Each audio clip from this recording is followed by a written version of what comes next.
First, I will introduce you to my workspace. This is my sunroom. Beautiful backyard. These are some rocks I am working on for the Share 100 Smiles. And I'm going to attempt my first video to show you guys how I paint pour. When I paint pour my rocks, sometimes I leave them without any words on them, but then sometimes I also add some words on top of the paint pour after it's dried. So first I start with my items that I need, which are going to be some small cups, popsicle sticks, my main rocks, some small rocks to catch the little leftover ones. I always use the hand gloves. And then I have a tray that I do most of it in. Of course, this is the item that makes it flow and make it more easy to pour. So I get this at Lowe's. I buy a big thing of it. It lasts me a long time. And then I don't measure, I just kind of eye it. And so you pick some color schemes that you want to work with. And I've picked these colors today. I always kind of throw in a little something, either a black, gold, something different, just to have a few lines throughout. I don't use a lot of it. So I'm going to mix these colors and put in, let's see, show you how.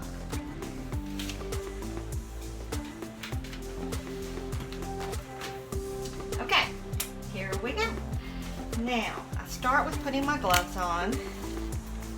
First thing that I do. Gosh, let's see. And then I have these little pizza savers that I use for the rocks to dry on. I buy these in a package. I can reuse them over and over. I use them for drying with the resin, and then I use them for the paint pour also, for the big rocks to dry on.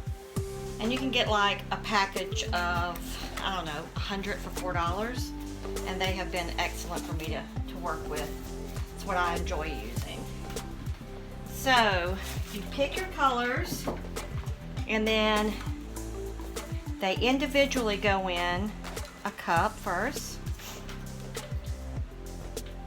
So I'm going to start with the pink. I'm going to put a little bit of the pink in there. And then once you get the pink in there like you want it, this side, I'm going to get some of this lime green.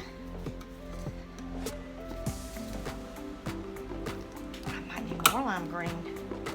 Oh, that stands out real pretty. Okay. And then I usually always use white. I don't know, white just is a great contrast. It's almost like the black is. So if I don't use black, I use white on most of my colors. And then I put plenty of white in there whenever I can. And usually a lot of times you start off with pouring the white. So I use plenty of white. Right. And then here is that gold color we talked about, which is just kind of a gold glitter. So I'm not going to use a lot of it. And then I'm going to use this other kind of teal green, blue, kind of just something different just to have. You never know what you're going to get. Now, then I take pouring medium that people use, and I just kind of pour it in there. I don't have a certain measuring. I pour it in there till I see it's kind of pourable. So it's like I don't use the same amount every time. Depends on how much paint I put in there. And once you're doing this, you'll kind of get a feel for it, and you'll know how much to put in when you see how your paint's reacting. Some paints are a little bit more fluid than others, and some are thicker. So you just have to pick it like you want it. But this is why it's pourable. You have to have this or it just won't work. Okay. So once you mix up all of those colors, what's neat about it is while you're checking it out and you're mixing it, if you put too much of that pouring medium in, you can always add more of the paint in till you get it like you want it. That one looks great. Just mix them up individually really good.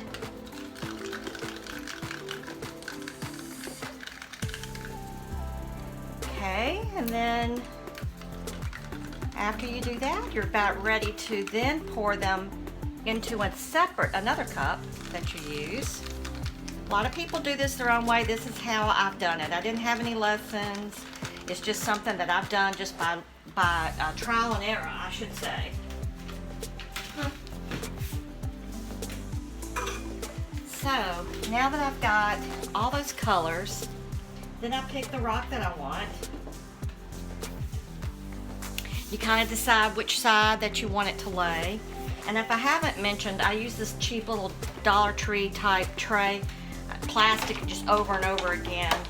I also try to keep some small rocks around so you can dip it in the over pour and then set those aside to also dry. So that's what I'm going to do today. So now you've got your empty cup. Usually I pour in the white first. Then I'm just going to pour in some pink. Pour in the green. And then now I'm going to put in a little bit of that gold that I talked about, which I'm just going to have a little bit in there in the middle. Then some more of that teal color.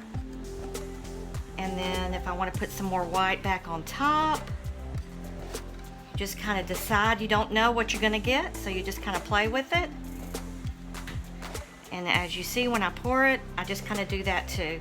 So this is my goodie cup with all the different paints in it. Now I'm going to come over here. And I just pick up the rock and do it because what I do afterwards, I don't leave the bottom blank. I cover the bottom with my hand with whatever paint's down in here. And so I'm going to use that paint also. So I hold it with my hand, my gloved hand, and I just start to pour. And then you can kind of just get it, you can just go like this, pour it, and then you have your different colors that come out. Lay it in the tray. And as I set this aside, this is now where I come in with some of the smaller rocks in the corner over here where the paint has dripped. And I'm going to get my other pizza stands ready for drying, so I can put one of the rocks over to dry. So I take a pizza saver thing, and with a rock that's kind of big, I usually do 2 or 3, just so. So I'm going to have this like that. So then I pick it up and I kind of just feel the paint underneath, and I lay it right there on the pizza savers until I know that it's got a good solid hold of it. And then it sits there and it dries. So I come in, dip these small rocks into the same type paint without mixing it too much, so you can still get some of the neat colors on it. And I also put it on a pizza saver, but this time I turn it over the other way. So I put, when they're small like that, I use them, and you can just wash them later. And so that is how I do my paint pour rocks, and once they dry, then I decide if I'm going to add a word to it, and then I cover it with a high gloss resin.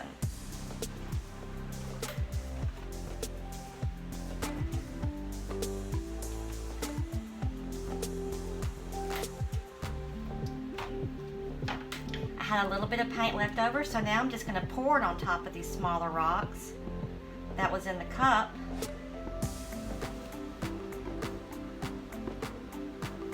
And you just get all kinds of neat designs when you do it that way. Sometimes I take another one of the popsicle sticks, and if I see that some of the rock isn't covered, I scoop it and just kind of place it on top of the rock so I'm not wasting any paint.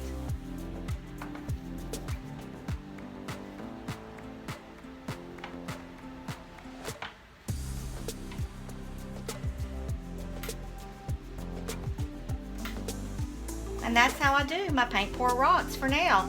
I'll come back and show you the end results.